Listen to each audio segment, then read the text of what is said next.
Баршаңызға қайырлы күн достар. Бүгін сіздермен фунчозадан өте дәмді салат дайындаймыз. Ең алдымен етті маринадтап қоямыз. Дәміне қарай тұз, паприка және қара бұрыш қосамыз. 2 бас чеснокты теркадан немесе осындай пресстен өткізіп қосамыз. 3 ас қасық соя соусын қосып, барлығын жақсылап араластырамыз.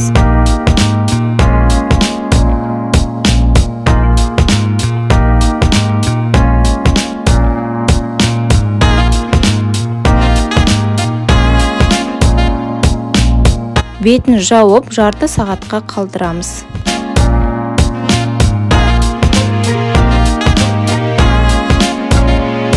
Енді табаға май құйып, қыздырып, жаңағы маринадталған етімізді салып қуыратын боламыз.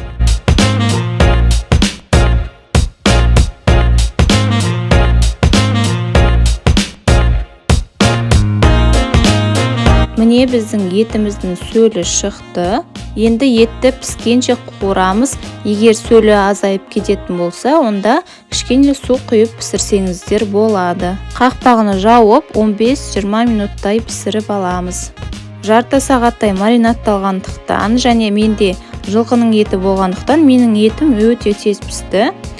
Бір 10-15 минуттың ішінде етім пісіп қойды. Енді фунчозаны дайындаймыз.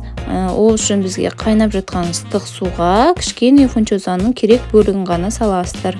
Барлығын толықтай салып жібермеңіздер, өйткені фунчоза піскен кезде ол кішкене көбейеді. Фунчозаны 10-15 минуттай қайнатып аламыз. Піскен кезде осындай аппақ түске енеді. Енді біздің жаңаға пісіріп алған етке осы ыстықтай күйінде тәтті бұрыштарды қосып, араластырып қоямыз. Кішкене бұқтырып қоямыз. Сол кезде біздің тәтті бұрыштарымыз жұмсарып тұрады. Енді бір үлкендеу ыдысқа жіңішке ұзынша қылып туралған қиярды саламыз. Оның үстіне дәл солай туралған қызанақты саламыз. Жарты шай қасықтың көлемінде паприка, 1 ас қасық соя соусы және мен осындай сәбізге арналған чимчимді қостым. 1 қасығымен кішкене суына құйып жіберсеңіздер өте дәмді болып шығады. Енді осының барлығын жақсылап араластырып аламыз. Үстіне жаңағы пісіріп алған фунчозаны саламыз. Және қуырылған етпен тәтті бұрыштарды қосамыз. Енді осының барлығын жақсылап араластырамыз. Біздің фунчоза салатымыз дайын. Енді әдемі ыдысқа салып, ұсына берсеңіздер болады.